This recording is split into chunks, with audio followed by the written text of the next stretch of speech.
Mula sa maliit na siwang ng pintuan ng opisina ni Ginang Paris is Carmen, always a good idea. pinanood ng 10 taong gulang na si Mateo ang pagbebenta sa kanyang pinakamatalik na kaibigan, ang Bahay Pag-asa, na dapat sana'y kanlungan ng mga ulila, ay naging isang palengke, at si Nico, ang 9 na taong gulang na nangangarap maging piloto, ang produktong ipinagbibili ngayong gabi.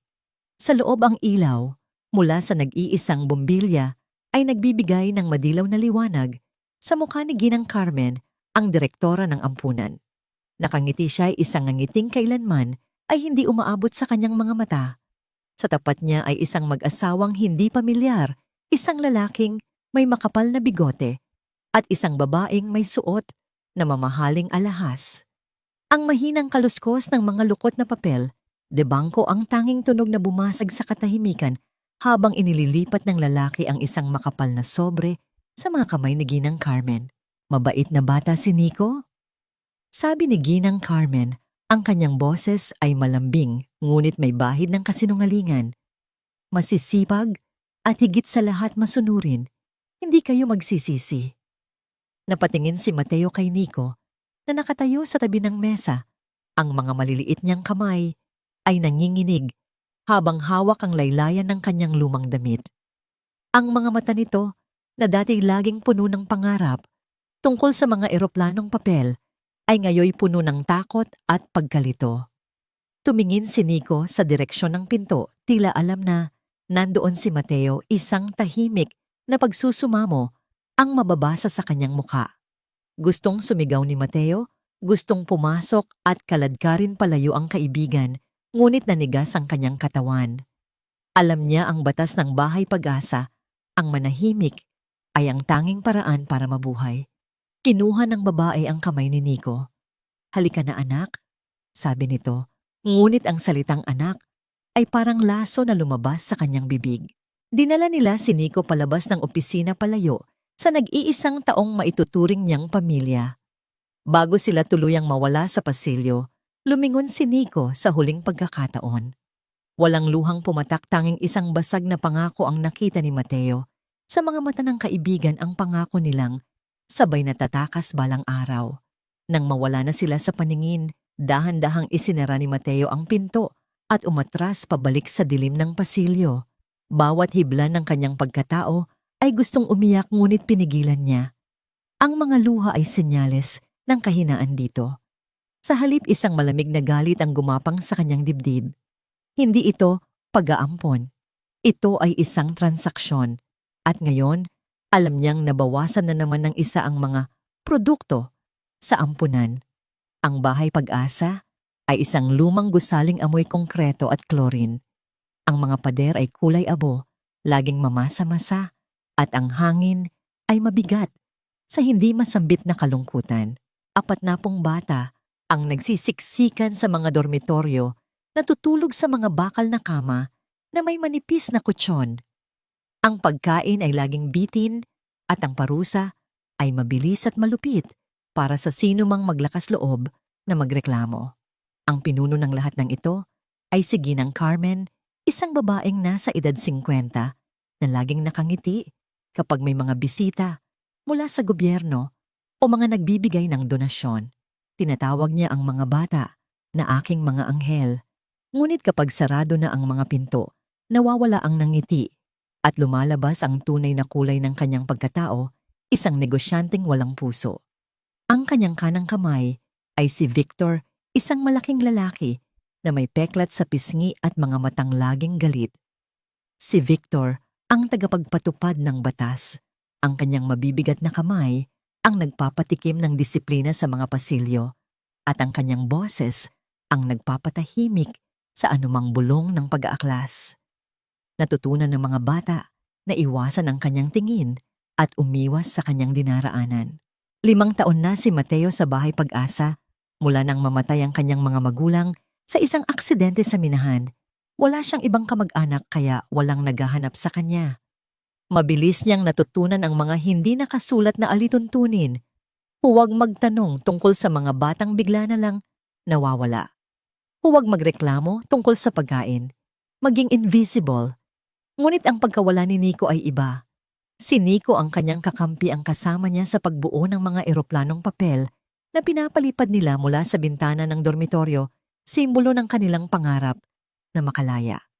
Habang nakahiga si Mateo sa kanyang kama, dinig niya ang mahinang pag-iyak mula sa ibang mga bata. Alam ng lahat ang nangyari. Bawat isa ay nagdarasal na sana ay hindi sila ang susunod. Niyakap ni Mateo ang isang maliit na piraso ng metal na matagal na niyang itinatago. Sa ilalim ng kanyang kutsyon, isang piraso ng bakal na nakuha niya mula sa isang sirang upuan. Ito ang kanyang pag-asa, ang kanyang susi. Kinabukasan sa hapagkainan ang katahimikan ay mas mabigat kaysa dati. Ang pwesto ni Nico ay bakante, isang paalala sa lahat ng kanilang sinapit. Naglakad si Ginang Carmen sa gitna nila, may dalang isang pekeng ngiti. Mga anak, simula niya ang kanyang boses ay umaapaw sa huwad na pagmamahal. May maganda akong balita. Isa na namang mapalad na anghel natin ang magkakaroon ng sariling pamilya. Lahat ay napatingin sa kanya, ang kanilang mga kutsara ay nakabitin sa ere. Ang takot ay halos mahahawakan mo sa kapal. Dahan-dahang iginala ni Ginang Carmen ang kanyang mga mata sa buong silid, tila isang mangangalakal na pumipili ng pinakamagandang alok. Ang bawat bata ay umiiwas sa kanyang tingin, nagdarasal na lampasan sila. Huminto ang kanyang mga mata at isang malamig na kaba ang dumaloy sa mga ugat ni Mateo. Mateo tawag niya at ang pangalan niya ay umalingaw-ngaw sa tahimik na silid. Halika rito anak, may mga bibisita sa iyo mamayang hapon. Isang napakabait na pamilya na matagal nang naghahanap ng isang matalinong batang tulad mo. Iyon na iyon. Ang hatol, ang mabait na pamilya ay ang kodigo para sa mga susunod na mamimili. Naramdaman ni Mateo ang mga mata ng ibang bata na nakatuon sa kanya, isang pinaghalong awa at pasasalamat na hindi sila ang napili. Tumayo siya, ang kanyang mga tuhod ay nanginginig, ngunit pinilit niyang maging matatag. Hindi siya iiyak. Hindi siya magpapakita ng takot. Opo, Ginang Carmen. Sagot niya, ang kanyang boses ay halos hindi marinig. Ngumiti ang direktora, isang nangiting nagpapakita ng tagumpay.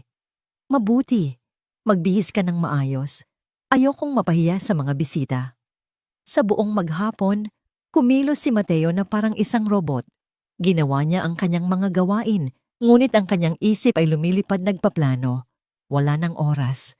Kung hindi siya aalis ngayong gabi, magiging katulad siya ni Nico, isang alaala na lang sa mga pasilyo ng Bahay Pag-asa.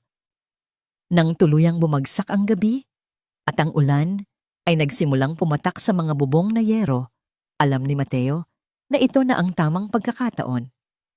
Ang tunog ng ulan ang magiging takip sa anumang ingay na kanyang gagawin.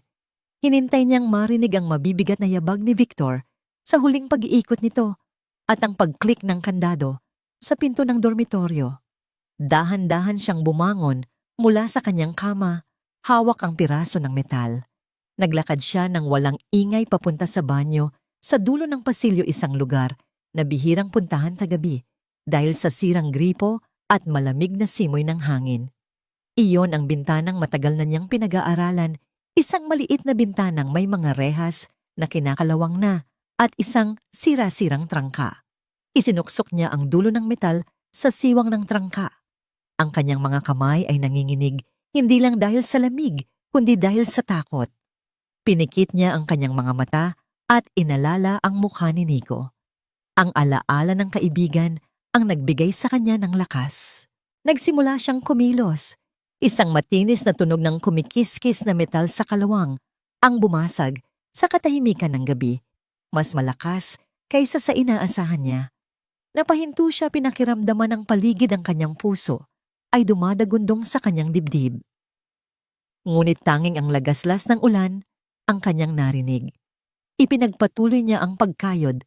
Bawat galaw ay maingat, bawat tunog ay isang panganib. Hindi ito pagtakas para lang sa sarili niya. Ito ay para kay Nico at sa lahat ng mga batang nawala. Habang dahan-dahang bumubukas ang trangka, hindi niya alam kung ano ang naghihintay sa kanya sa labas.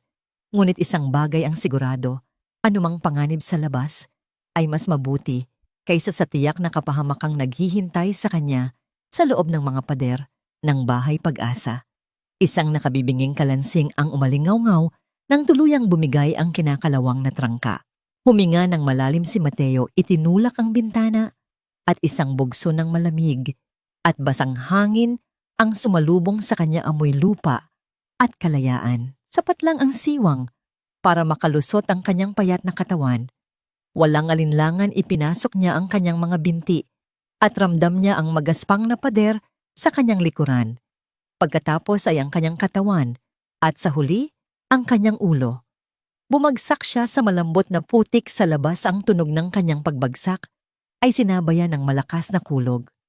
Sa isang saglit na natili siyang nakahiga, hinahayaang basain ng ulan. Ang kanyang mukha nililinis ang amoy ng chlorine at takot na kumapit sa kanya. Ngunit wala siyang panahon para mag-aksaya. Bago pa man siya makatayo, isang sinag ng flashlight ang biglang tumama sa pader na ilang talampakan lang mula sa kanya. Nanigas si Mateo. Ano yon? Isang pamilyar at nakakatakot na boses ang umalingaw-ngaw. Si Victor. Narinig niya ang mabibigat na yabag na papalapit mula sa kabilang panig ng gusali. Mabilis na gumapang si Mateo papunta sa mga matataas na damo. Sa gilid ng bakuran, ang kanyang puso ay halos lumabas sa kanyang dibdib. Nakita niya ang anino ni Victor na dumaan ang ilaw ng flashlight nito ay parang isang gutom na halimaw na naghahanap ng biktima. Pusa lang siguro. Narinig niyang bulong ni Victor sa sarili bago ito nagpatuloy sa paglalakad.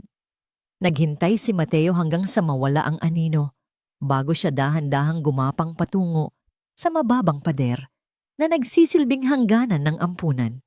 Gamit ang mga nakausling bato, umakyat siya. Ang kanyang mga daliri ay dumudulas sa basang semento. Nang marating niya ang tuktok, sumilip siya. Ang kalsada ay madilim at walang tao.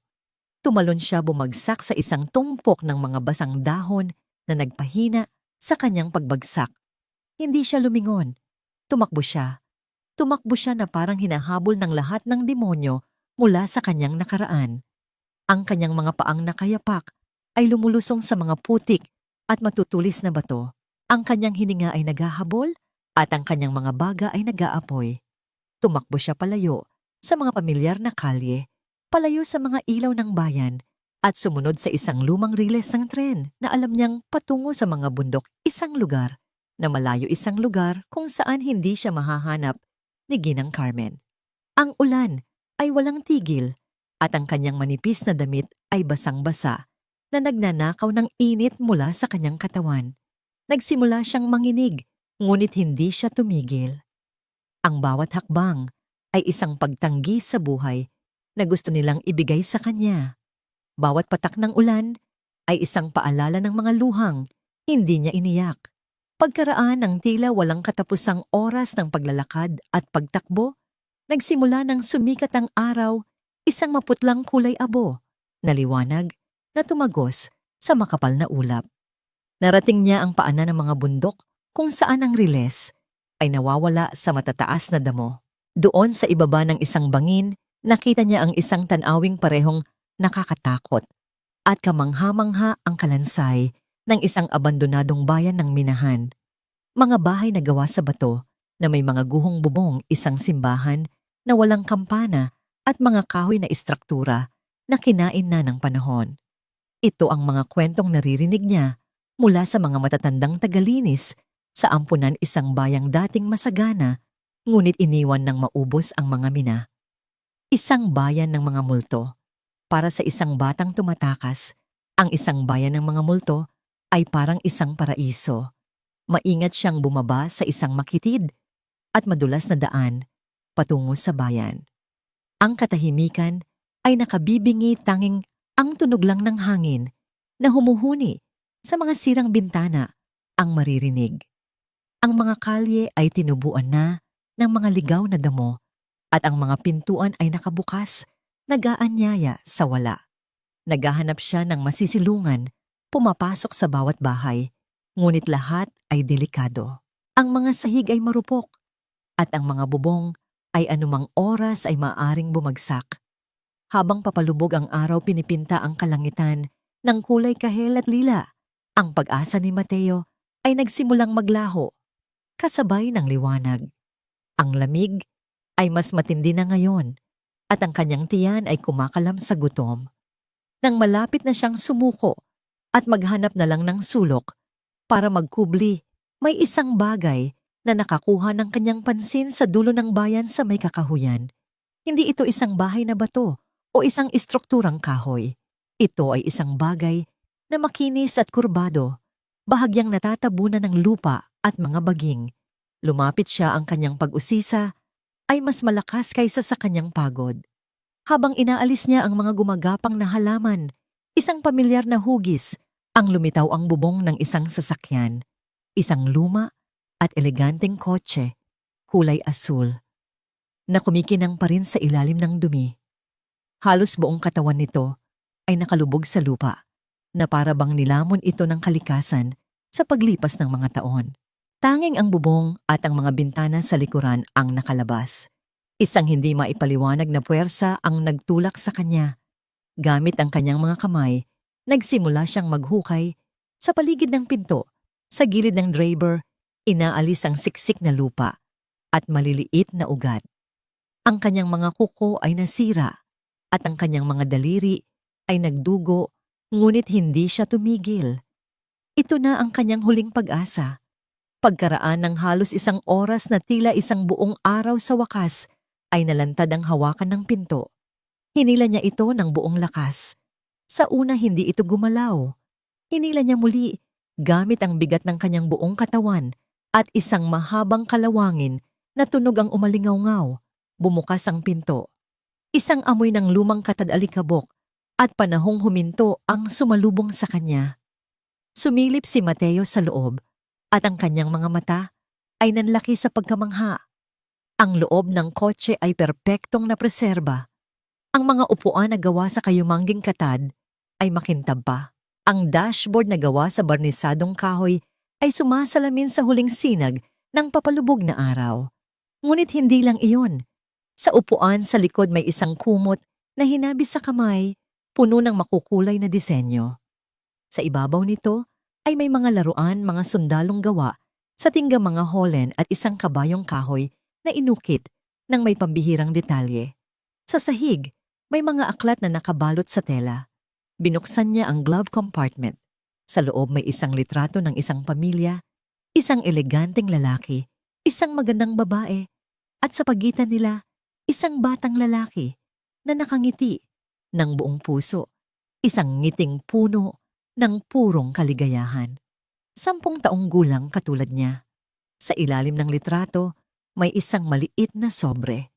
Kinuha ito ni Mateo, ang kanyang mga kamay ay nanginginig. Dahan-dahan niyang binuksan ng sobre. Sa loob isang piraso ng papel na medyo naninilaw na ang nakatupi. Maingat niya itong ibinuklat.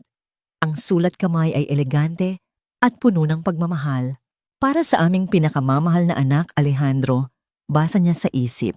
Sa iyong ika-10 kaarawan, naway dalhin ka ng kotseng ito sa lahat ng abenturang pinapangarap mo.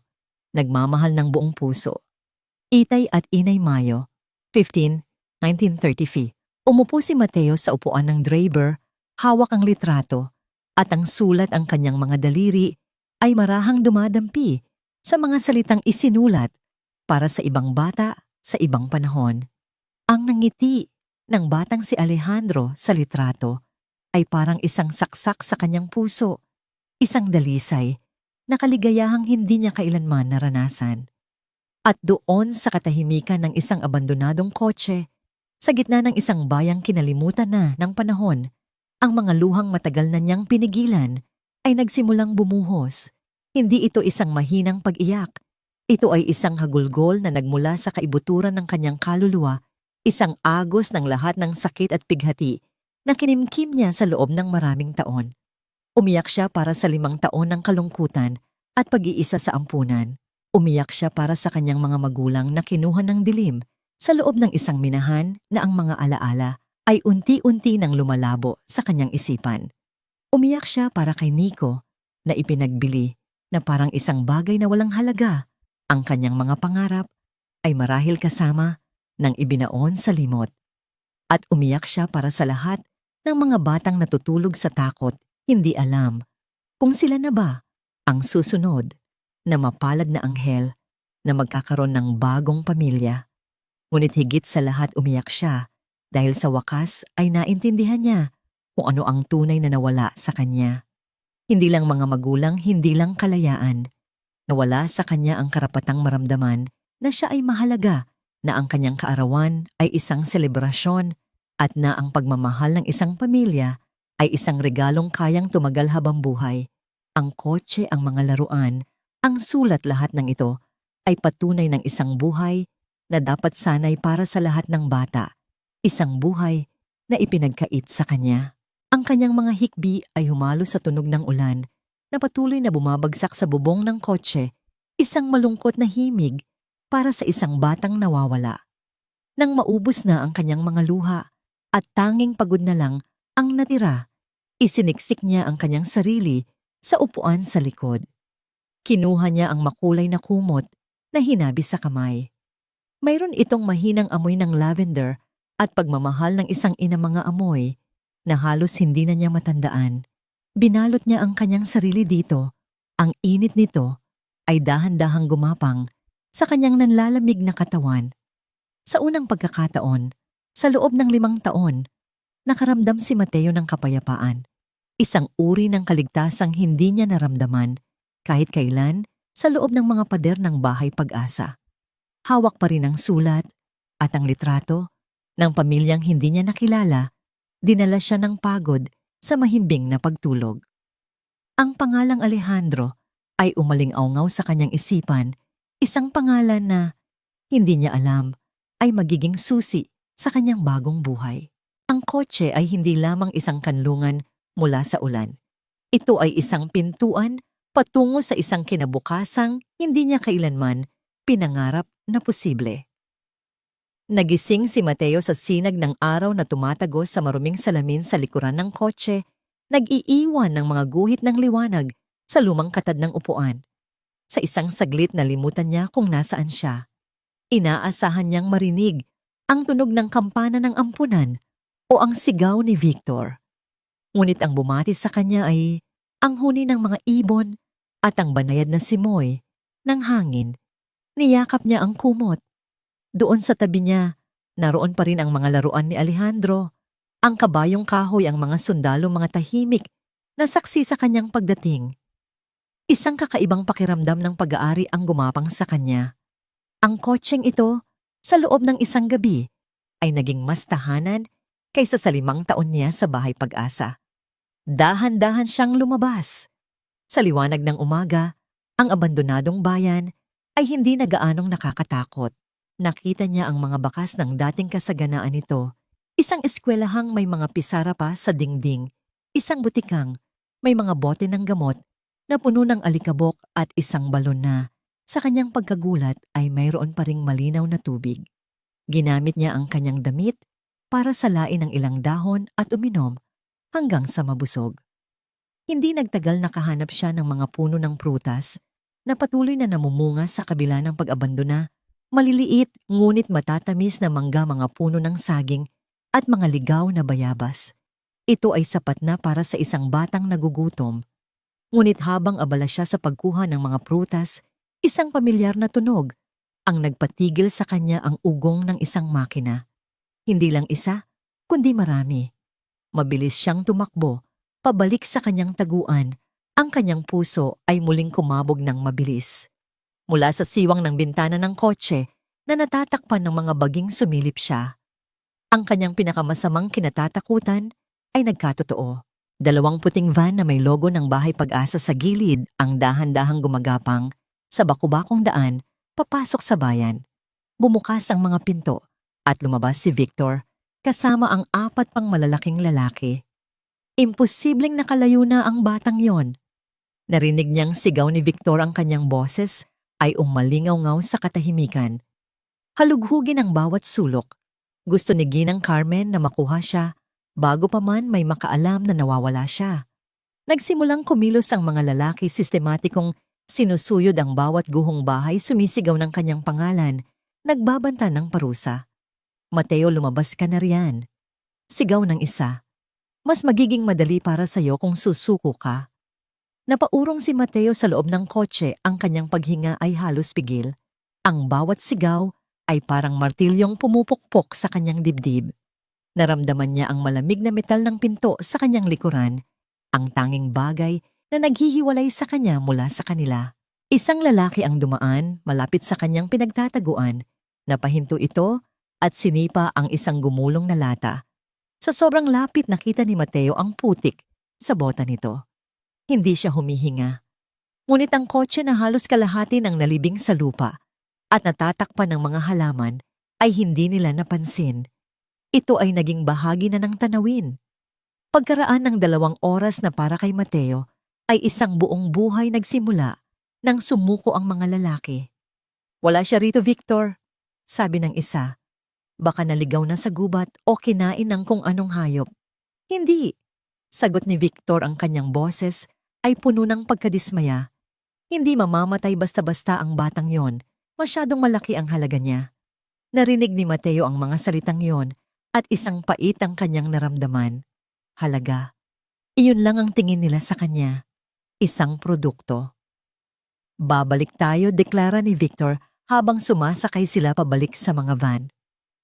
Magdadala tayo ng mga aso. Hindi siya makakatakas sa atin. Nang tuluyan nang mawala ang ugong ng mga sasakyan, saka lang nakahinga ng maluwag si Mateo. Ligtas siya sa ngayon, ngunit alam niyang babalik sila. Kailangan niyang umalis. Ngunit saan siya pupunta? Sa gabing iyon, dala ng pangangailangan, sinimulan niyang suriin ang bawat pulgada ng kotse, naghahanap ng kahit anong makakatulong. Binuksan niya ang trunk sa likod. Sa loob, may isang lumang maletang gawa sa katad. Maingat niya itong binuksan. Puno ito ng mga damit pambata na maayos na nakatupi, mga damit na gawa sa magagandang tela. Mas formal kaysa sa anumang naisuot niya. Mayroon ding isang pares ng sapatos na katad na sa kanyang pagkagulat ay eksaktong kasya sa kanyang mga paa. Ngunit sa ilalim ng mga damit, may natagpuan siyang mas mahalaga. Isang nakatuping mapa ng buong rehiyon at isang kwaderno. Binuklat niya ang kwaderno. Ang sulat kamay ay kapareho ng nasa liham para kay Alejandro. Ang mga pahina ay naglalaman ng mga tala, mga listahan ng mga ari-arian at mga personal na saloobin. Mga ari-arian ng pamilya de la Cruz, punong tahanan Manila. Hacienda Batangas, bahay bakasyonan Tagaytay. Ngunit ang huling mga entry ang nagpatigil sa kanyang paghinga. Kanlungan ng pamilya Azul na kotse, lihim na lokasyon, at ang pinakahuling tala na may petsang ilang buwan lang ang nakalipas. Itinatag na ang isang trust fund para sa mga batang nangangailangan. Ang kanlungan ay dapat manatiling bukas para sa sino mang makakatagpo nito sa oras ng matinding pangangailangan. Paulit-ulit na binasa ni Mateo ang mga salita. Ang kotse ay hindi aksidenteng naiwan. Ito ay sadyang inilagay dito. Si Alejandro, ang batang nasa litrato, ay lumaki at inihanda ang lugar na ito para tulungan ang mga batang tulad niya. Sa ilalim ng kwaderno, may isang selyadong sobre na may nakasulat na para sa batang makakatagpo ng kanlungang ito. Nanginginig ang mga kamay ni Mateo habang binubuksan ito. Sa loob ay isang mas mahabang liham. Aking mahal na kaibigan, simula nito. Ang pangalan ko ay Alejandro de la Cruz. Ang kotseng ito ang naging mundo ko noong bata pa ako. Dito ako nangangarap, nagbabasa, at nakakaramdam ng tunay na kaligayahan. Ngunit maaga akong naulila at naiwan sa akin ang isang malaking responsibilidad. Ginugol ko ang aking buhay sa paggamit ng yaman ng aking pamilya para tulungan ang mga batang hindi pinalad na tulad ko. Kung natagpuan mo ito, nangangahulugang kailangan mo ng tulong. Pero higit sa pagkain at damit, gusto kong ibigay sa iyo ang isang tunay na pagkakataon. Sa likod ng upuan ng driver may isang lihim na kompartimento.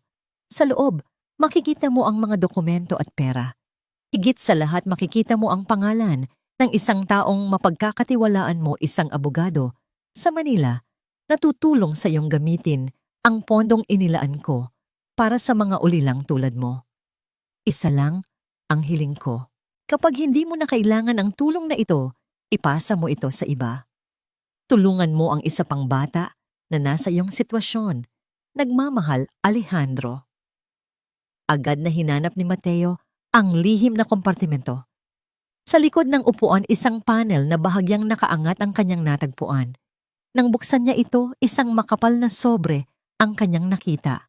Sa loob, may malaking halaga ng pera, mga legal na dokumento, at isang business card. Ricardo Santos Abogado, Santos and Associates Law Firm, Makati, Manila.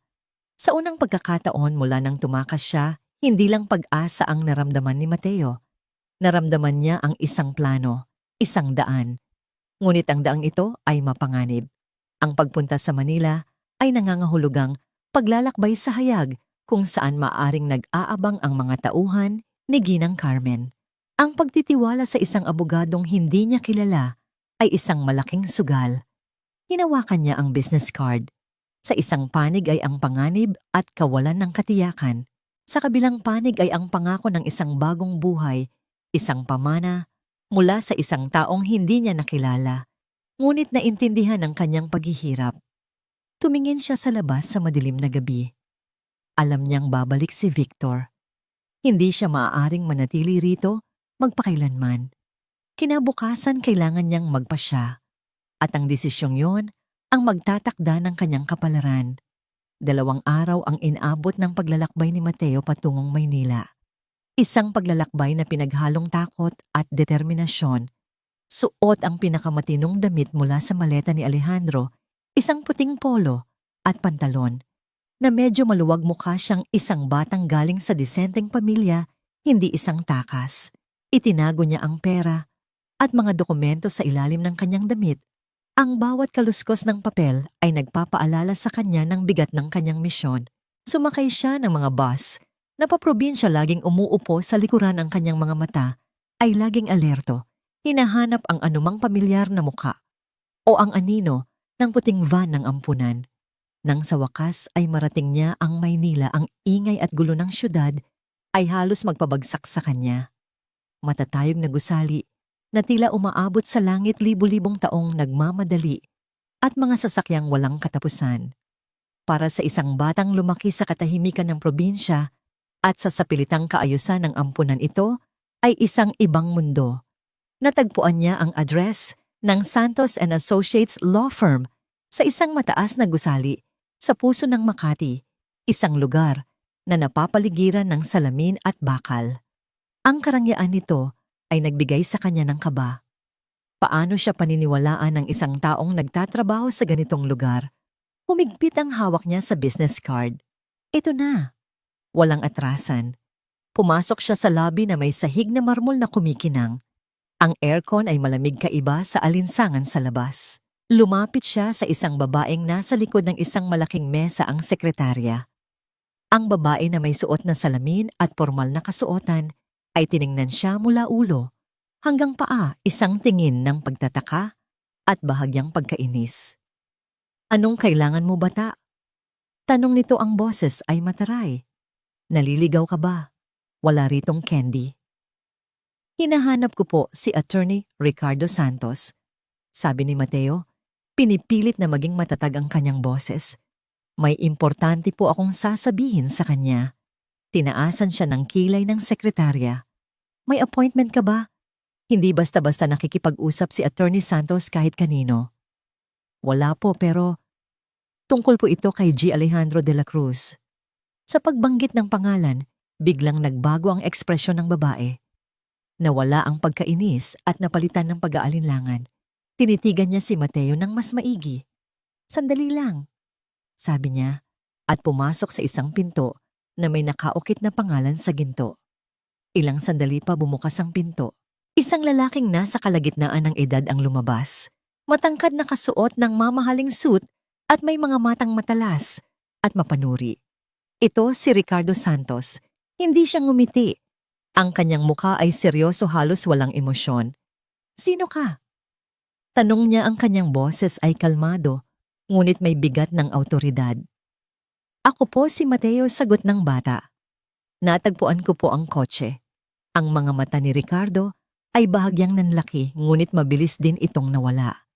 Sinuri niya si Mateo mula sa medyo maluwag na damit hanggang sa mga gasgas sa kanyang kamay. Sumunod ka sa akin, sabi niya, at tumalikod inaasahan na susunod si Mateo.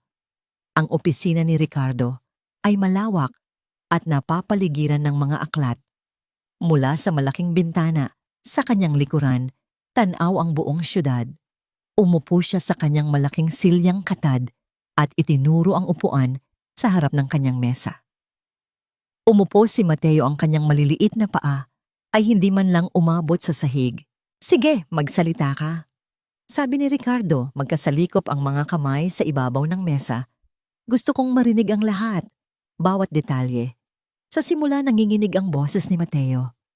Ngunit habang nagkukwento siya, ang takot ay napalitan ng pangangailangan na mapaniwala ang lalaking nasa harap niya. Ikinuwento niya ang lahat, ang buhay sa Bahay Pag-asa, ang pagbebenta kay Nico, ang kanyang pagtakas, ang pagkatagpo sa abandonadong bayan at ang mga liham at dokumento ni Alejandro. Habang nagsasalita si Mateo, si Ricardo ay nanatiling tahimik, nakikinig ng mabuti. Walang emosyong mababasa sa kanyang mukha. Tila isa siyang batong hindi matinag. Nang matapos si Mateo, inilabas niya ang sobre mula sa ilalim ng kanyang damit. Nanginginig niyang inilapag ito sa mesa, ang pera, ang mga legal na dokumento, ang liham. Kinuha ni Ricardo ang mga dokumento at sinuri ang mga ito ng may propesyonal na mata. Tiningnan niya ang pirma, ang selyo. Pagkatapos, tiningnan niyang muli si Mateo. Ang kanyang mga mata ay mas matalas kaysa kanina. Ang kwentong ito, simula ni Ricardo, ay napakaganda para maging totoo. Isang batang ulila na nakahanap ng nakabaon na kayamanan, parang isang fairy tale. Totoo po lahat, giit ni Mateo. Alam mo ba kung gaano karaming tao ang nagtangkang makuha ang yaman ni Alejandro? Patuloy ng abogado, ang kanyang boses ay malamig. Mga pekeng kamag-anak, mga scammer na may mga pekeng dokumento. Ano ang pagkakaiba mo sa kanila? Isang pait ang naramdaman ni Mateo. Pagkatapos ng lahat ng kanyang pinagdaanan, hindi pa rin siya pinaniniwalaan. Hindi ko po kailangan ng pera para sa sarili ko.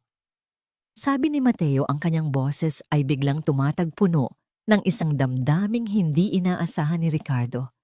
Kailangan ko po ng tulong para iligtas ang kaibigan ko, si Nico, at ang iba pang mga bata sa ampunan.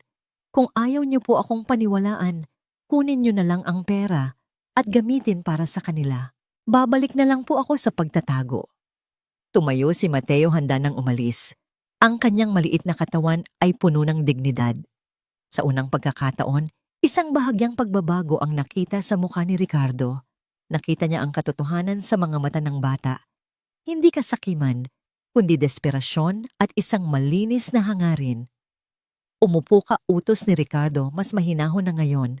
Umupo muli si Mateo. May mga paraan para malaman kung nagsasabi ka ng totoo, sabi ng abogado. Kilala ko si Alejandro. Alam ko ang mga bagay na tanging ang taong tunay na nakapasok sa kotseng iyon ang makakasagot. Nagsimula ang isang serye ng mga tanong. Anong kulay ng kumot sa likod?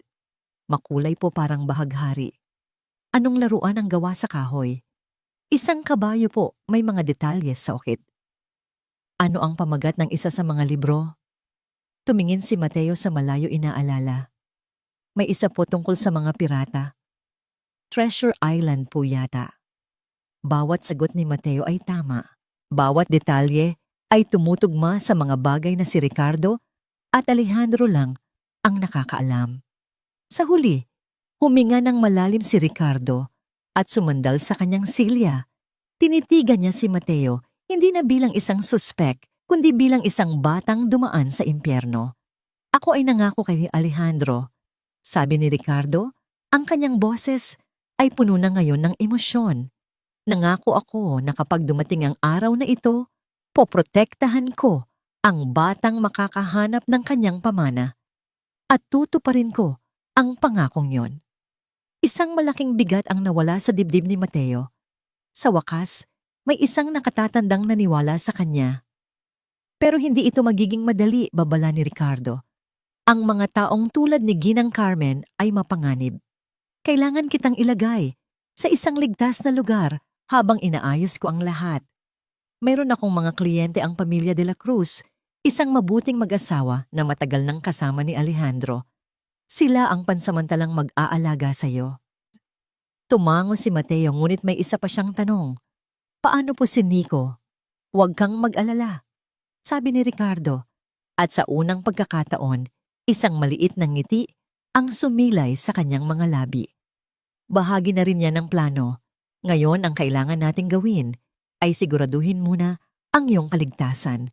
Kung totoo ang lahat ng sinabi mo, hindi lang isang ampunan ng kalaban natin, isang buong network. Tumayo si Ricardo. Halika na. Dadaling kita sa bago mong pansamantalang tahanan. Pero tandaan mo, Mateo, mula ngayon ang bawat hakbang natin ay kailangang maging maingat. Ang pagsubok na ito ay simula pa lang. Habang sumusunod si Mateo palabas ng opisina, naramdaman niya ang isang bagong pag-asa. Ngunit kasabay nito ay isang bagong takot. Nahanap na niya ang kanyang kakampi, ngunit nalaman din niya na ang laban na kanyang sinusuong ay mas malaki at mas madilim kaysa sa kanyang inaakala. Ang bahay ng pamilya de la Cruz ay hindi isang bahay. Isa itong mansyon.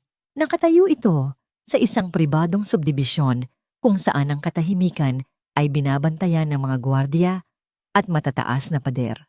Habang ipinapasok ni Ricardo ang kanyang sasakyan sa malawak na driveway, namangha si Mateo sa hardin na mas malaki pa sa buong bakuran ng Bahay Pag-asa. Ang hangin dito ay amoy bulaklak at bagong tabas na damo, hindi amoy chlorine at lumang konkreto. Sa may pintuan isang mag-asawang nasa edad, 50 ang sumalubong sa kanila. Ang lalaki si G. Carlos de la Cruz ay matangkad at mukhang seryoso, katulad ni Ricardo. Ang babae naman si Ginang Lourdes de la Cruz ay may magandang mukha ngunit may bakas ng permanenteng kalungkutan sa kanyang mga mata.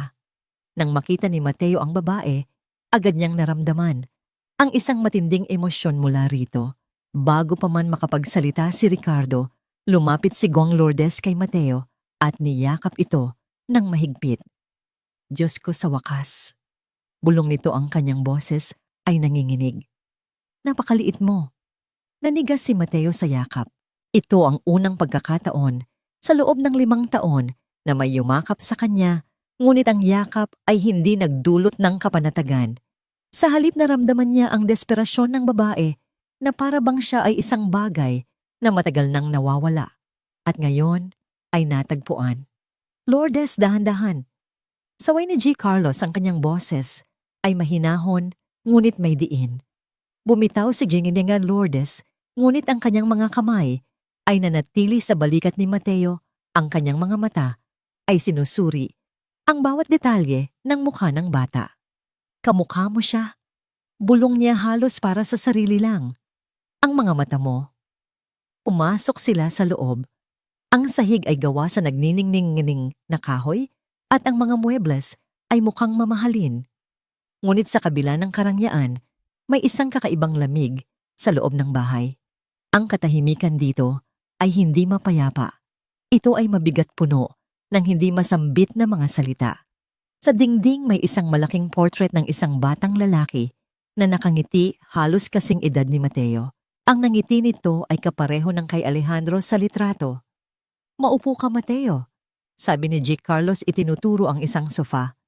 Alam kong pagod ka sa biyahe. Habang nag-uusap sina Ricardo at G. Carlos tungkol sa mga legal na hakbang, si Ginang Lourdes naman ay umupo sa tabi ni Mateo. Hindi inaalis ang tingin sa kanya. Gutom ka na ba?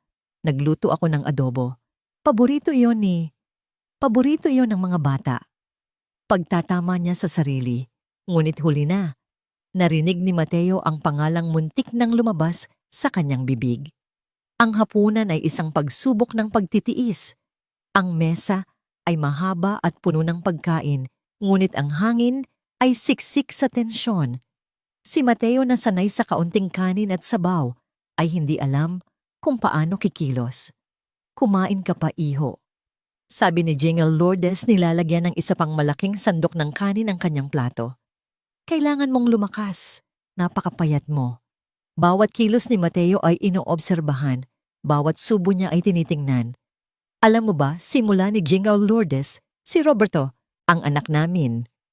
Mahilig din siyang magbasa ng mga libro tungkol sa abentura.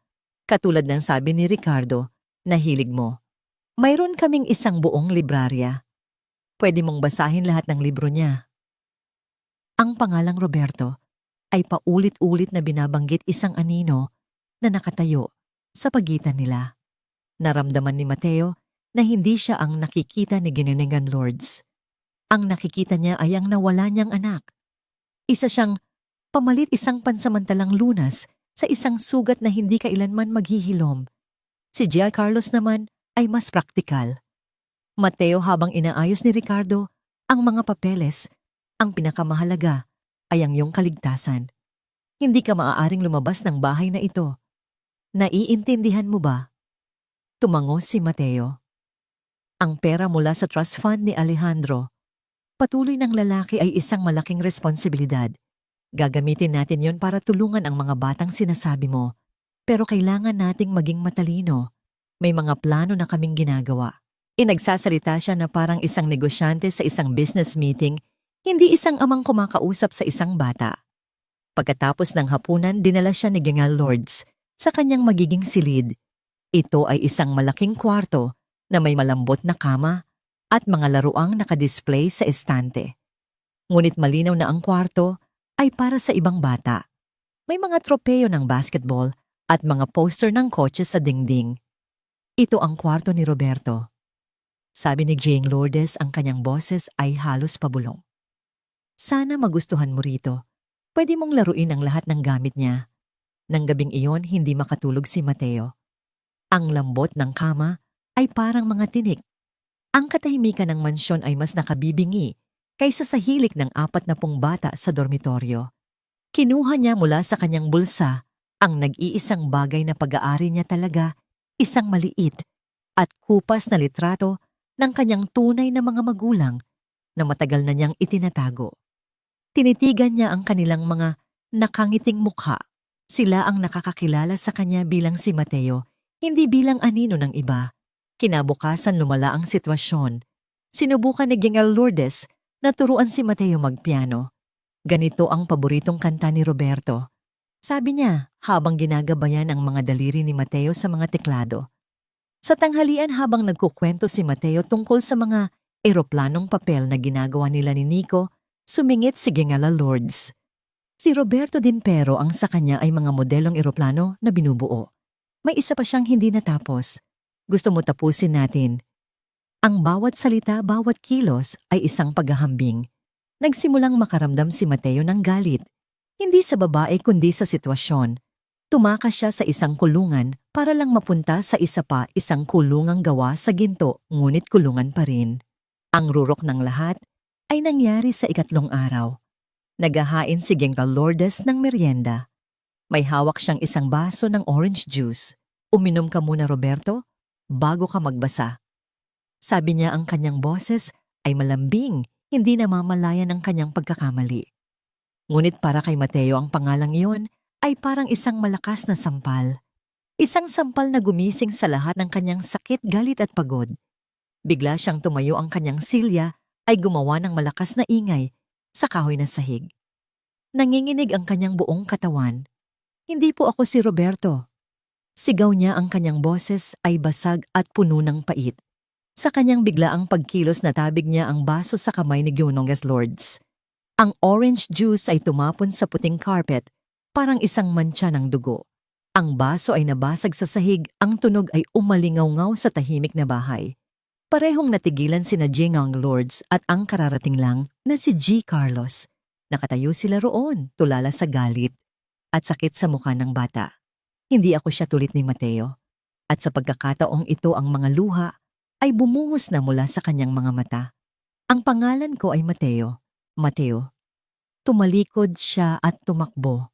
Tumakbo siya paakyat sa hagdanan, papasok sa kwarto ni Roberto, at ibinagsak ang pinto ng buong lakas bago ito ilock. Sumandal siya sa pinto humahagulgol. Narinig niya ang mga nag-aalalang boses sa labas, ngunit hindi niya sila pinansin. Yumukyok siya sa sahig niyakap ang kanyang mga tuhod at kinuha ang kupas na litrato ng kanyang mga magulang. Inay, itay, hikbi niya sa dilim. Sa unang pagkakataon, mula nang makatakas, naramdaman niyang mas nag-iisa siya kaysa dati. Ang mansyon kasama ang lahat ng karangyaan nito ay naging isang malamig na libingan ng mga alaala ng ibang tao. At siya si Mateo ay isang multo sa loob nito. Lumipas ang ilang araw ng maingat na pananahimik sa mansyon ng mga De La Cruz.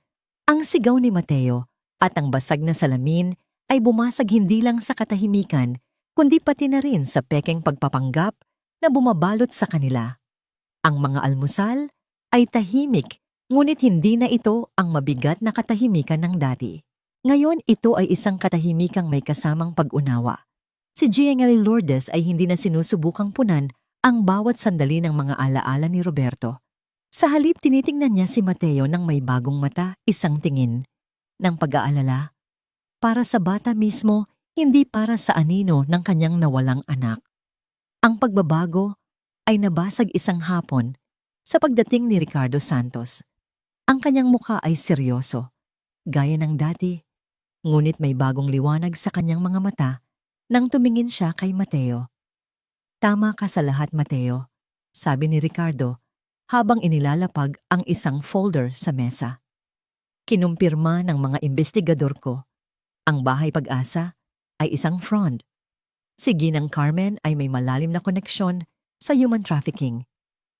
At ang batang si Nico, natuntun namin ang pekeng adoption papers niya. Ibinenta siya sa isang pamilyang kilala sa paggamit ng mga bata para sa sapilitang pagtatrabaho. Isang malamig na kaba ang dumaloy sa mga ugat ni Mateo. Nasaan po siya ngayon? Dito pumapasok ang impormasyon mo. Sabi ni Ricardo, binubuklat ang isang mapa. Ang warehouse na iginuhit mo mula sa iyong alaala. Tumutugma ito sa isang bodega sa bandang Valenzuela na pag-aari ng isang kumpanyang konektado kay Carmen.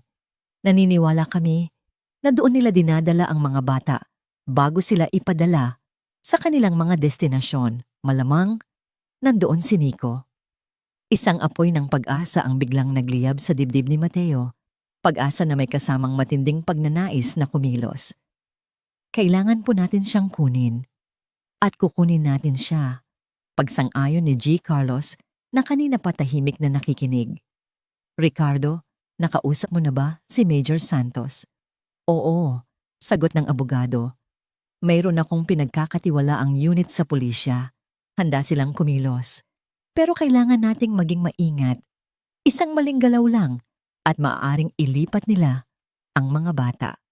Nagsimula silang magplano. Sa ibabaw ng mamahaling mesa, iginuhit ni Mateo ang layout ng bodega base sa mga kwentong narinig niya mula sa mga mas matatandang bata na dinala doon para sa trabaho.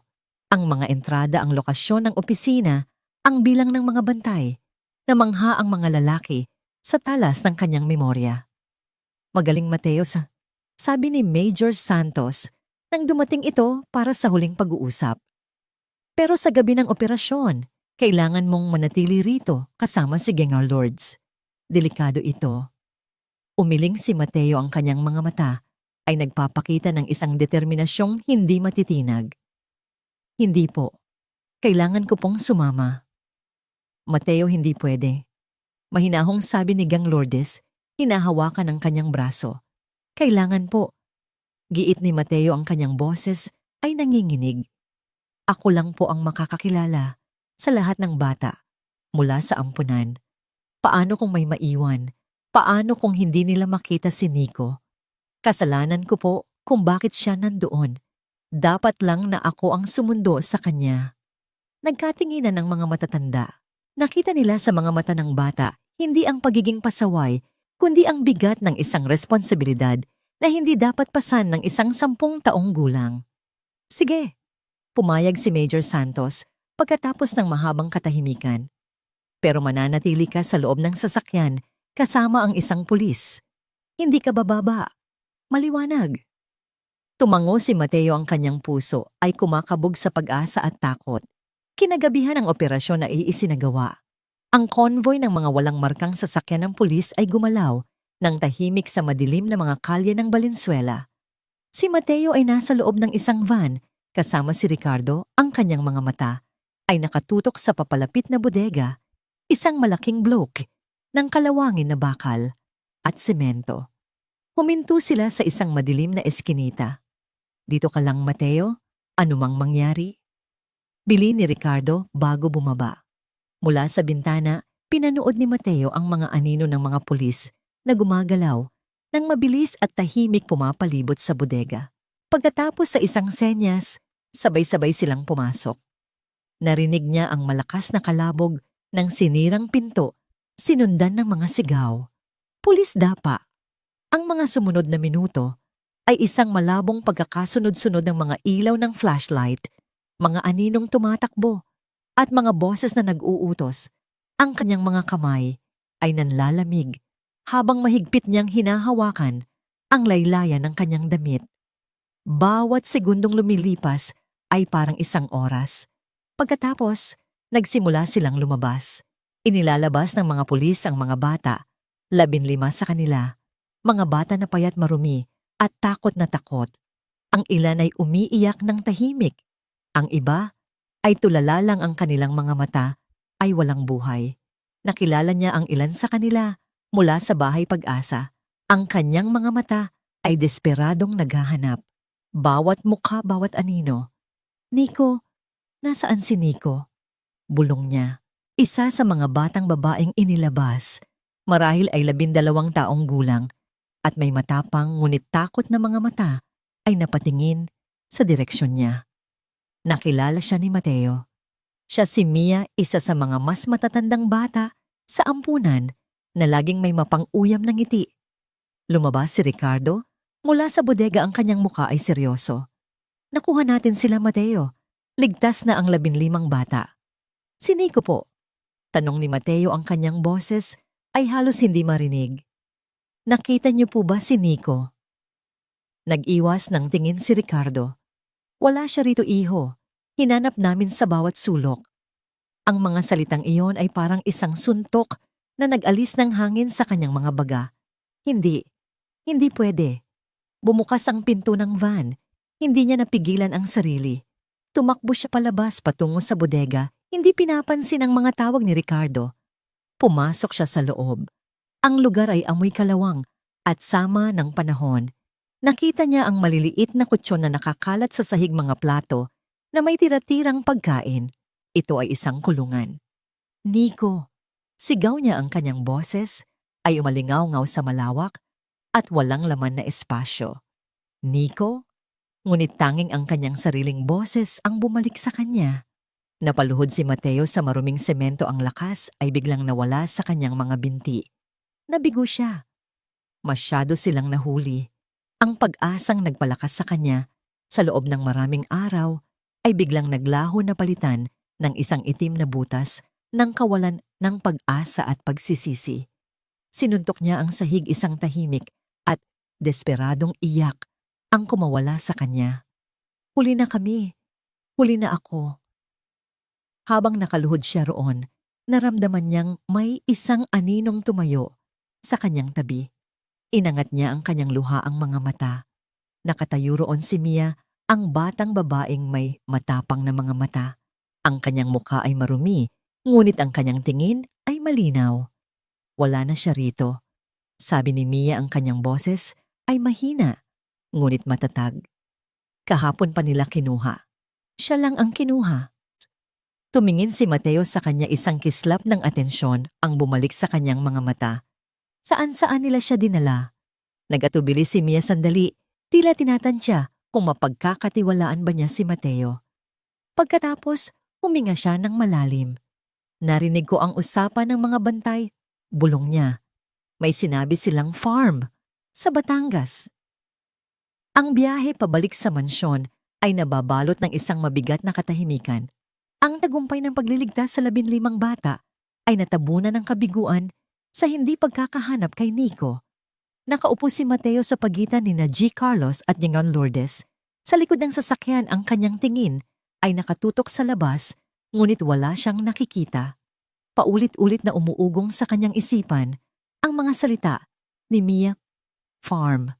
Sa Batangas, ang mga batang nailigtas ay dinala sa isang secure na pasilidad na inihanda ni Ricardo kung saan sila inasikaso ng mga doktor at social worker. Si Mia dahil sa kanyang mahalagang impormasyon ay pansamantalang dinala sa isang hiwalay na ligtas na lugar. Ang kanyang testimonya ang magiging susi sa paghahanap kay Nico. Pagdating sa bahay walang nagsalita. Dumiretso si Mateo sa kanyang silid, ngunit hindi sa kwarto ni Roberto. Pumunta siya sa librarya sa pinakamadilim na sulok at umupo roon yakap ang kanyang mga tuhod. Hindi na siya umiiyak.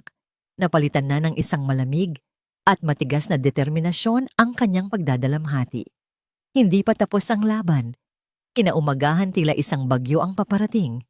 Ang balita tungkol sa raid sa bodega ay hindi maiiwasang kumalat kahit na sinubukan itong itago ng mga pulis.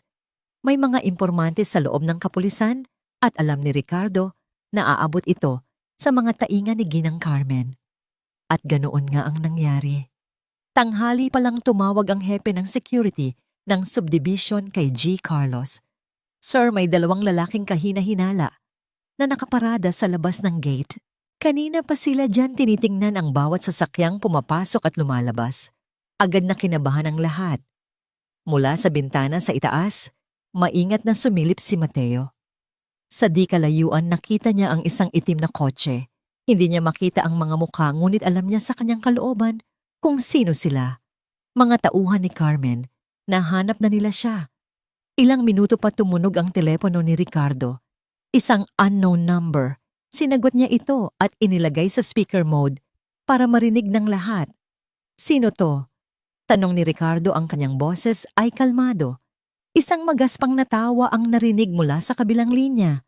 Alam mo kung sino ako, abogado. At alam mo kung ano ang gusto namin. Ang boses ni Victor. Nasaan si Carmen? Ang amo ko ay nagpapasabi lang. Sabi ni Victor, ang bawat salita ay may bahid ng pagbabanta. Isolin niyo ang pag-aari niya. Mga bata ang pinag-uusapan natin dito, hindi mga bagay. Sagot ni Ricardo. Ang kanyang galit ay halata na. Para sa amin pareho lang yon. Lalo na ang batang kasama nyo. May espesyal na presyo yon. Ibalik nyo siya at baka sakaling palagpasin namin ang ginawa nyo. Kung hindi, huminto si Victor, hinahayaang manatili sa hangin ng banta. Alam namin kung saan kayo nakatira. Alam namin ang bawat galaw nyo. Ibinaba ang telepono. Isang nakabibinging katahimikan ang pumuno sa silid. Si G.Eng Lourdes ay napahawak sa kanyang dibdib. Ang kanyang mukha ay namumutla. Diyos ko, Carlos, sabi niya, ang kanyang boses ay nanginginig. Nasa panganib si Mateo. Nasa panganib tayong lahat. Kailangan nating palakasin ang seguridad. Sabi ni G. Carlos, kinuha ang kanyang telepono para tawagan ang kanyang mga security contact. Ngunit ang takot ni General Lourdes ay mas malalim kaysa doon. Hindi ito sapat. Mga kriminal sila. Paano kung subukan nilang pumasok dito? Paano kung saktan nila si Mateo? Tumingin siya kay Mateo. Ang kanyang mga mata ay puno ng takot. Kailangan nating umalis. Dalhin natin siya sa ibang bansa. Sa Amerika, sa Europe, kahit saan, hanggat hindi nahuhuli si Carmen, hindi siya magiging ligtas dito. Lourdes, hindi tayo pwedeng tumakbo. Tutol ni Jean Carlos. Ang kanyang boses ay tumaas. Kung tatakbo tayo, para na rin nating sinabi na nanalo sila. At paano ang mga batang nailigtas? Paano si Nico? Iiwan na lang ba natin sila? Pero buhay ni Mateo ang nakataya rito. Sigaw pabalik ni Gineneng Lourdes. Ang kanyang mga kamay ay nakakuyom. Hindi ko na kayang mawalan ulit ng anak, Carlos. Hindi ko na kakayanin. Ang mga salitang mawalaan ulit ng anak ay tumama kay G. Carlos na parang isang sampal. Napatingin siya sa asawa at ang galit sa kanyang mukha ay napalitan ng sakit. Ang kanilang pagtatalo ay hindi lang tungkol kay Mateo. Ito ay tungkol sa kanilang sariling mga takot, sa kanilang sariling hindi gumagaling na sugat. Si Mateo na tahimik na nakatayo sa isang sulok ay nakikinig sa lahat. Naramdaman niya ang aalon ng kanilang takot at sakit. At sa gitna ng lahat ng iyon, isang matinding pakiramdam ng pagkakasala ang bumalot sa kanya. Dahil sa kanya nasa panganib ang mga taong sumubok na tulungan siya. Dahil sa kanya ang isang tahanan na puno na ng kalungkutan ay napuno pa ng takot. Habang nagpapatuloy ang mainit na pagtatalo ni na G. Carlos at Yangad Lourdes, dahan-dahang umatras si Mateo. Walang nakapansin sa kanya. Umakyat siya sa hagdan, ang bawat salita nila ay parang mga hagupit sa kanyang likod. Hindi ko na kayang mawalan ulit ng anak. Pumasok siya sa silidaklatan at isinara ang pinto. Tumingin siya sa bintana, sa itim na kotse na nag-aabang sa labas. Sila ang dahilan ng lahat ng ito.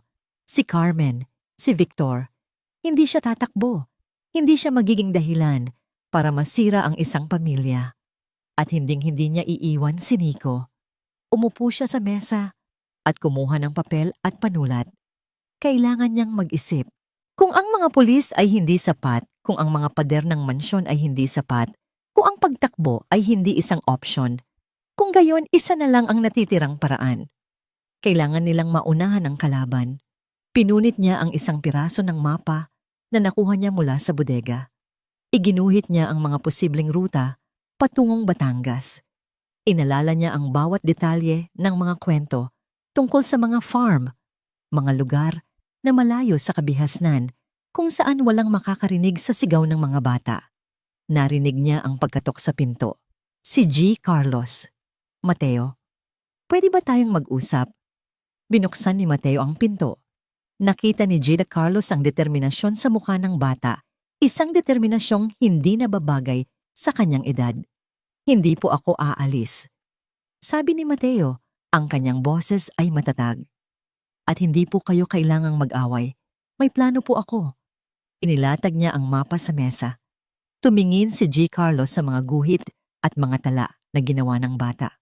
At sa sandaling iyon, nakita niya hindi lang isang batang takot, kundi isang batang mandirigma na isinilang mula sa paghihirap.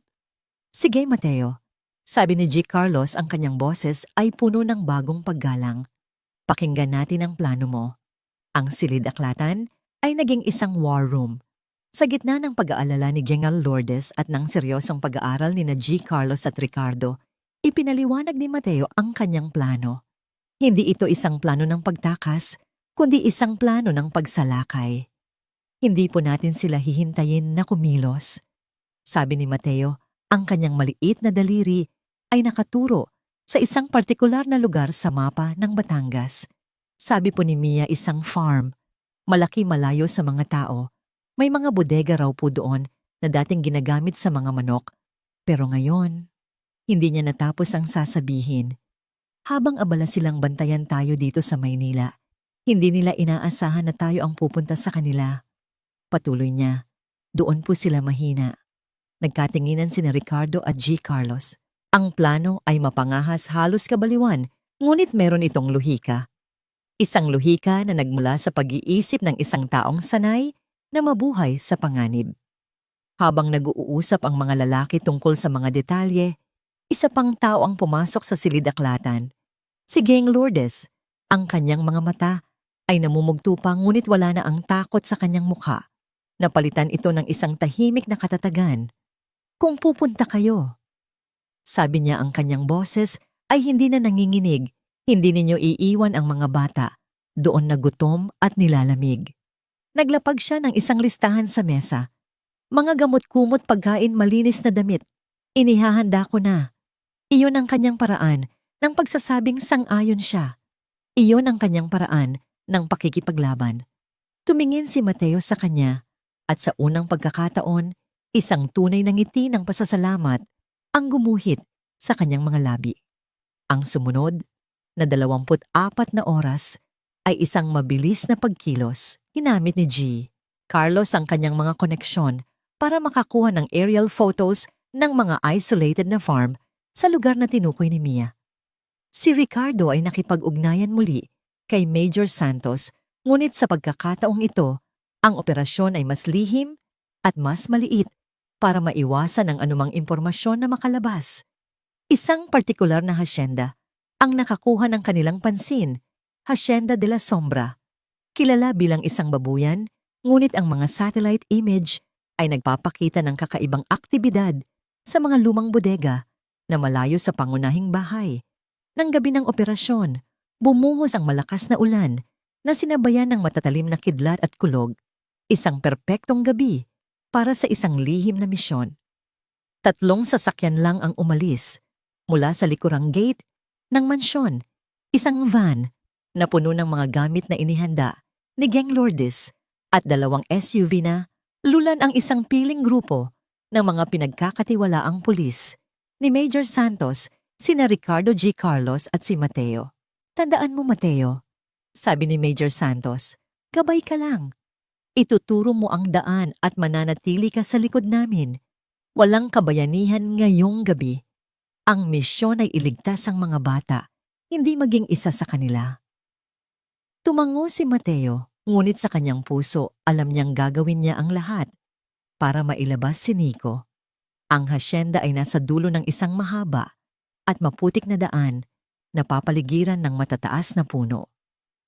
Ang tunog ng ulan at ang alulong ng hangin ang nagsilbing takip sa kanilang pagdating. Ipinatay nila ang mga makina ng sasakyan sa di kalayuan at naglakad sa gitna ng kadiliman.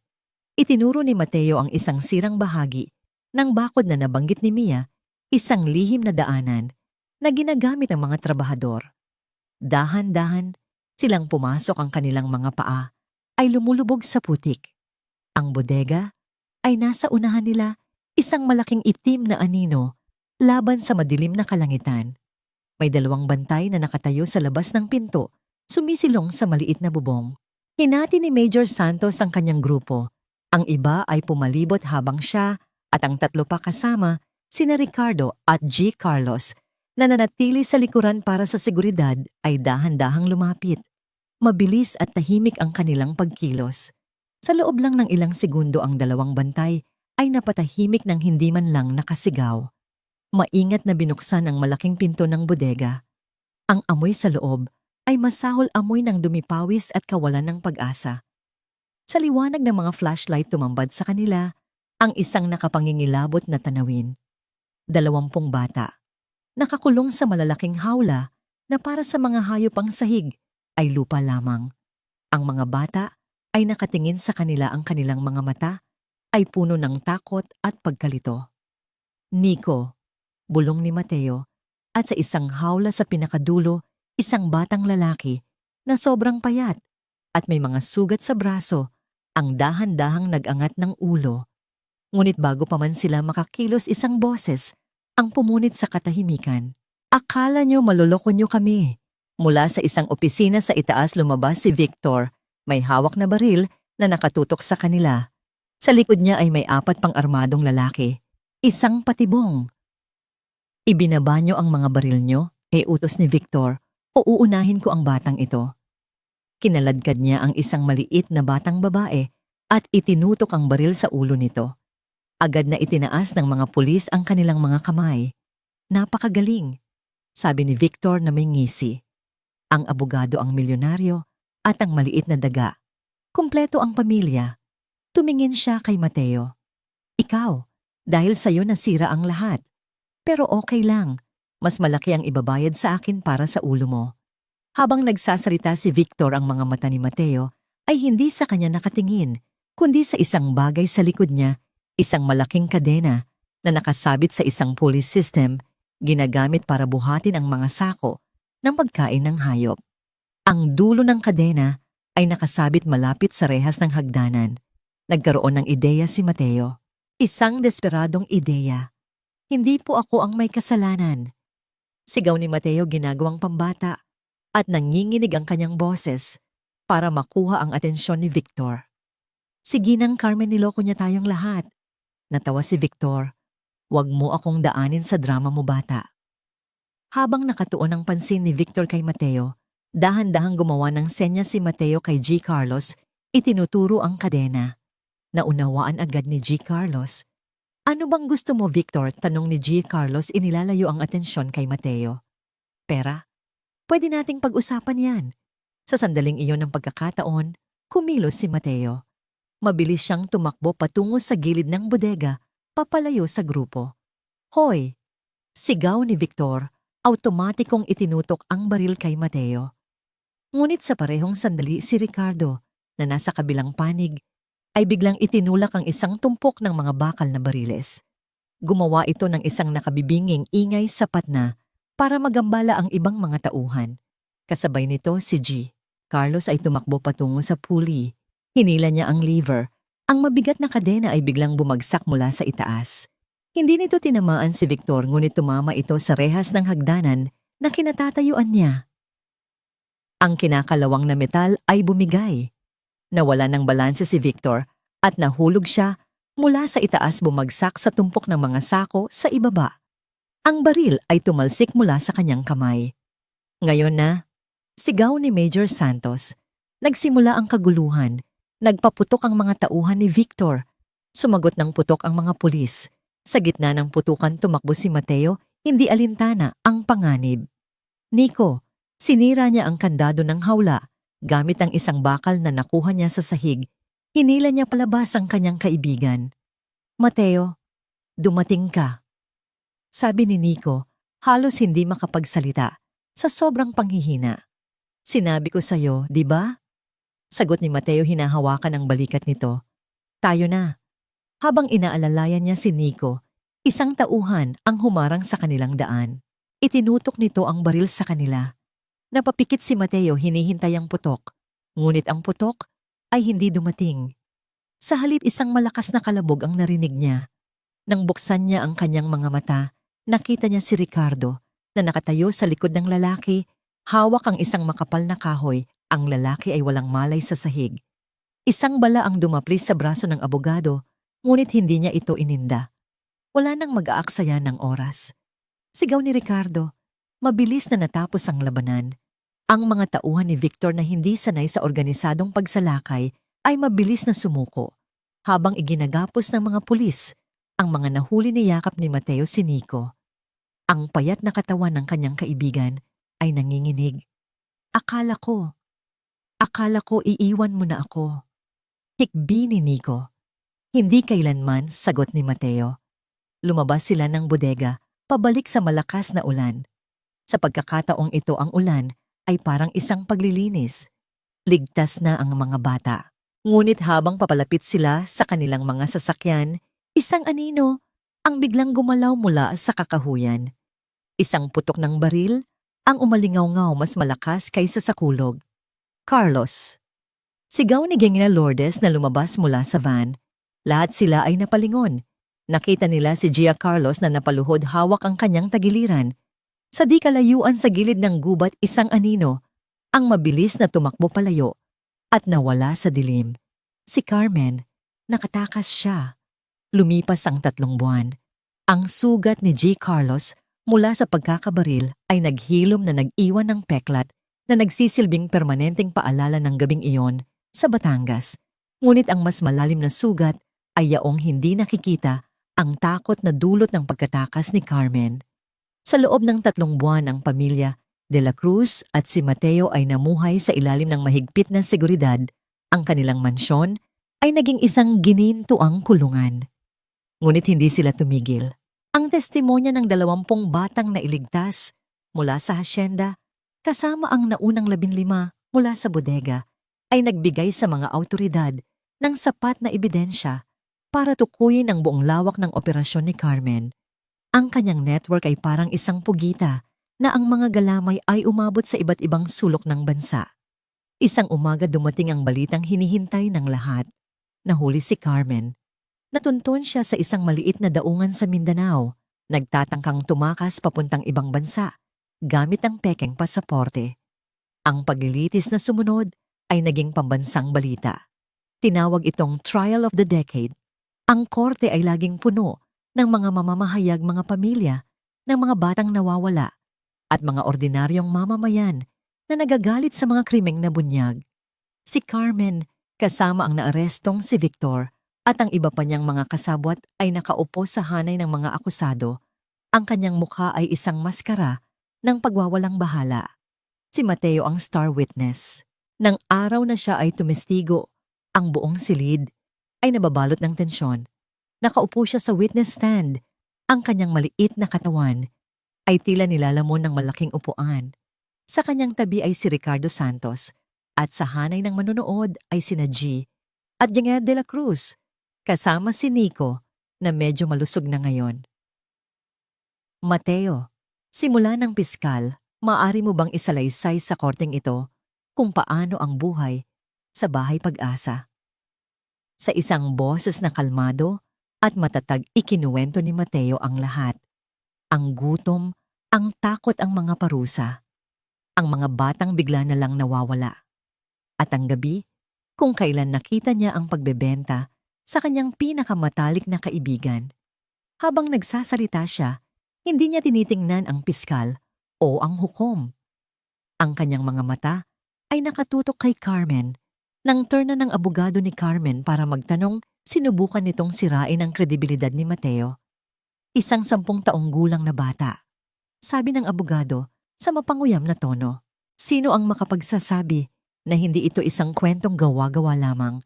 Isang kwentong itinuro sa kanya ng mga taong gustong makuha ang yaman ni G. de la Cruz. Hindi po ito kwento. Sagot ni Mateo, ang kanyang boses ay hindi natinag. Tanungin ninyo po si Nico. Tanungin ninyo po si Mia. Tanungin ninyo po ang 35 bata na sinira ninyo ang buhay. Ang testimonya ni Nico at Mia ang nagpatibay sa lahat. Nanginginig ngunit determinado isinalaysay ni Nico ang kanyang karanasan sa hasyenda. Ikinuwento ni Mia ang tungkol sa iba pang mga batang ibinenta na hindi na nila nakita. Ang rurok ay nangyari sa isang recess bago ang huling hatol. Habang naglalakad ang pamilya de la Cruz at si Mateo sa pasilyo, kasama ang kanilang mga security escort, nakasalubong nila si Carmen na ibinabalik sa courtroom. Sa isang iglap, nawala ang pekeng pagwawalang bahala sa mukha ni Carmen. Napalitan ito ng purong galit. Tumingin siya, hindi kay Mateo, kundi kay Gang Lourdes. Ikaw, dead zombie. Sigaw ni Carmen, ang kanyang boses ay matinis at puno ng kamandag. Kasalanan mo itong lahat. Isang mayaman na bruha na gustong maglaro ng tagapagligtas. Inagaw mo ang negosyo ko. Inagaw mo ang dapat sanay sa akin. Hindi negosyo ang mga bata, Carmen. Sila ay mga buhay. Mahinahong sagot ni General Lourdes, inilalagay si Mateo sa likod niya. Ang sagot na yon ang tila nagtulak kay Carmen sa bingit ng kabaliwan. Sa isang mabilis at hindi inaasahang kilos, nakawala siya sa hawak ng mga gwardya at sumugod patungo sa kanila. Ang kanyang mga kuko ay nakaunat, hindi patungo kay General Lourdes kundi patungo kay Mateo. Papatayin kita, demonyong bata.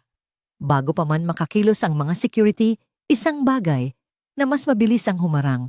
Si General Lourdes. Walang pag-aalinlangan, humakbang siya paharap. Sinalubong ang pagsugod ni Carmen at itinulak ito ng buong lakas.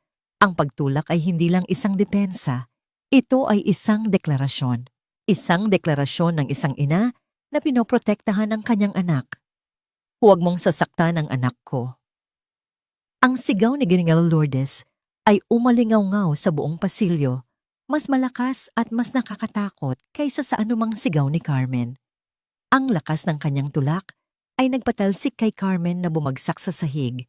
Bago pa man ito makabangon, pinalibutan na siya ng mga gwardya. Natigilan ang lahat. Si Mateo na nasa likod ni General Lourdes ay nakatingin sa babaeng nagtanggol sa kanya nang may tapang na hindi niya pa nakikita rito. Ang kanyang mga kamay ay nanginginig hindi sa takot, kundi sa isang matinding emosyon. Sa sandaling iyon, sa gitna ng kaguluhan sa pasilyo ng korte, narinig ni Mateo ang mga salitang iyon hindi bilang isang aksidente o isang pagkakamali. Anak ko. Hindi si Roberto. Siya. Si Mateo. Mabilis na dinala si Carmen palayo, sumisigaw ng mga sumpa. Lumapit si G. Carlos kay General Lourdes na nanginginig din. Okay ka lang, mahal. Ngunit hindi sumagot si General Lourdes. Tumingin siya kay Mateo, ang kanyang mga mata ay puno ng luha, hindi luha ng takot, kundi luha ng pag-unawa at pagmamahal. Hinawakan niya ang mukha ni Mateo. Okay ka lang ba, anak? Tanong niya. Ang salitang anak ay lumabas ng may kasiguraduhan at pagmamay-ari. Hindi nakasagot si Mateo. Tumango lang siya At sa unang pagkakataon, niyakap niya si General Lourdes, pabalik isang yakap na totoo, isang yakap na puno ng pasasalamat, isang yakap ng isang anak para sa kanyang ina. Pagbalik sa loob ng courtroom ang hatol ay ibinaba. Guilty sa lahat ng kaso. Si Carmen at Victor ay sinentensyahan ng habang buhay na pagkakakulong nang walang posibilidad ng parole. Ang kanilang mga kasabwat ay nakatanggap ng mahahabang sentensya. Naghiyawan ang mga tao sa loob ng korte. May mga nagiyakan sa tuwa. Ngunit si Mateo ay hindi nakatingin sa hukom o kay Carmen na kinakaladkad palabas. Nakatingin siya sa pamilyang nasa tabi niya. Nang gabing iyon sa mansyon na hindi na nararamdamang malamig at malungkot, umupo silang apat sa sala. Si G. Carlos, si General Lourdes, si Mateo at si Nico na pansamantalang mananatili sa kanila hanggang sa makahanap ng permanenteng pamilya. Walang nag-uusap tungkol sa korte, tungkol kay Carmen o tungkol sa panganib. Sa halip naglabas si General Lourdes ng isang photo album. Ito, sabi niya itinuturo, ang isang litrato ng isang masayang batang lalaki ay si Roberto. Siya ang panganay kong anak at lagi siyang mananatili sa puso ko. Pagkatapos tumingin siya kay Mateo, ang kanyang mga mata ay puno ng pagmamahal. At ikaw, sabi niya, habang kinukuha ang kamay ni Mateo at inilalagay sa ibabaw ng kanyang puso. Ikaw si Mateo, ang bunso kong anak. At mayroon kang sarili mong lugar dito. Sa unang pagkakataon naramdaman ni Mateo ang tunay na kahulugan ng tahanan. Hindi ito isang lugar na may magagandang muebles o malawak na hardin. Ito ay isang lugar kung saan ikaw ay nakikita tinatanggap at minamahal para sa kung sino ka. Ang anino ni Roberto ay wala na. Sa lugar nito ay ang liwanag ng isang bagong simula. Nahanap na ni Mateo ang kanyang pamilya. At sa wakas nahanap na rin ng pamilya de la Cruz ang kapayapaan. Isang taon ang lumipas. Ang katahimikan sa mansyon ng mga de la Cruz ay hindi na ang katahimikang mabigat at malungkot. Ito na ngayon ang mapayapang katahimikan ng isang tunay na tahanan.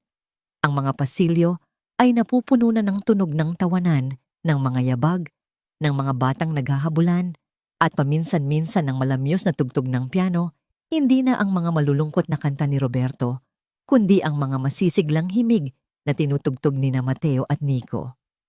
Si Nico ay opisyal ng inampon ng isang malayong kamag-anak ng mga de la Cruz, isang mabuting pamilya na nakatira sa kalapit na bayan, kaya't ang dalawang magkaibigan ay halos linggo-linggong nagkikita. Ang pangarap ni Nico na maging piloto ay mas lalong lumakas at ang kanyang silid ay puno na ng mga modelong eroplano na binubuo nila ni Mateo. Ngunit ang pinakamalaking pagbabago ay wala sa mansyon, kundi sa isang malawak na lupain sa labas ng syudad. Doon sa lugar kung saan dating nakatayo ang kinakalawang na bodega, sa Valenzuela, itinayo ang isang bagong gusali. Isang gusaling maliwanag, makulay, at puno ng buhay. Sa arko ng pasukan nito may nakaukit na mga salita, Alejandro de la Cruz Foundation, ang bagong bahay pag-asa. Ang pundasyon na pinupunduhan ng yaman ni Alejandro at pinamamahalaan ni Nina Ricardo Santos at G. Carlos ay naging isang kanlungan para sa mga batang nailigtas mula sa mga sindikato. Hindi ito isang ampunan, ito ay isang sentro ng paghilom. Mayroon itong mga silid-aralan, isang maliit na klinika, isang palaruan, at higit sa lahat mga tagapayo at mga house parent na nagbibigay ng pagmamahal at pangunawa na hindi nila kailanman naranasan. Isang maaraw na hapon ng Sabado, naglalakad si Mateo sa palaruan ng bagong bahay pag-asa.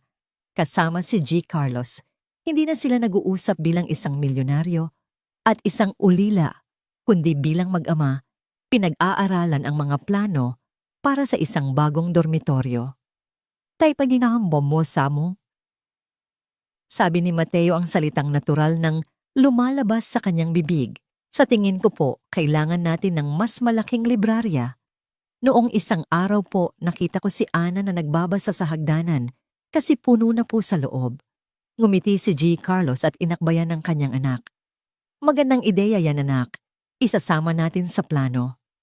Ang kanilang usapan ay nahinto nang may isang maliit na batang babae na tumakbo palapit kay Mateo.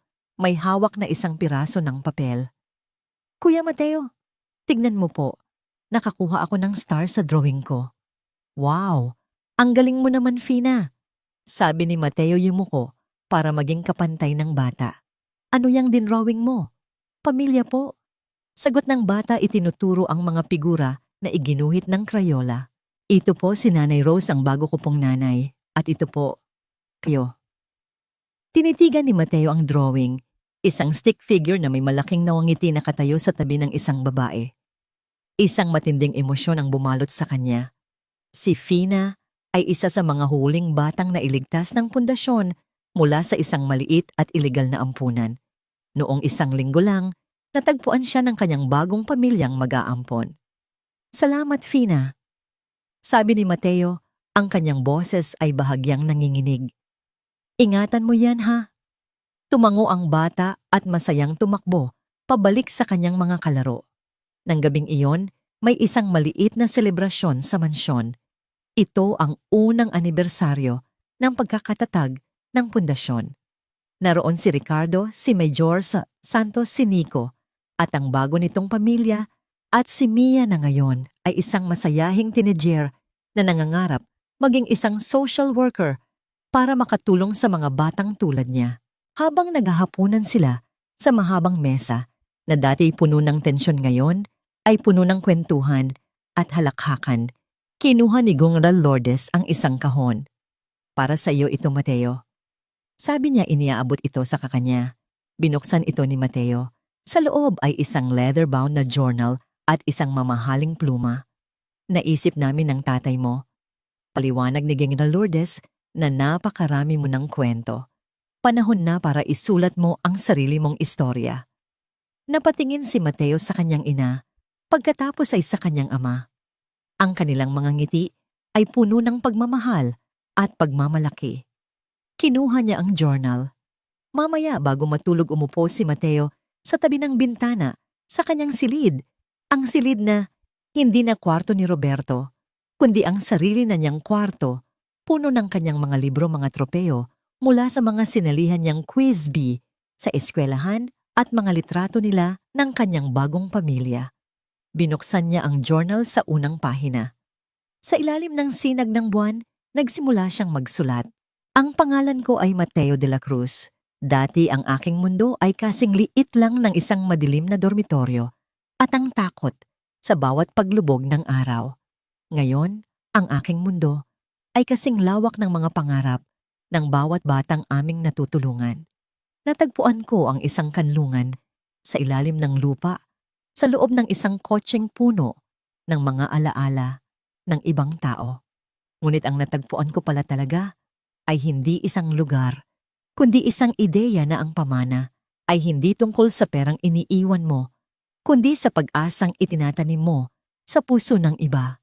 Hindi ko na kailangang tumakas sa dilim dahil natutunan ko na ako, kasama ang mga taong nagmamahal sa akin, ay may kakayahang gumawa ng sarili naming liwanag.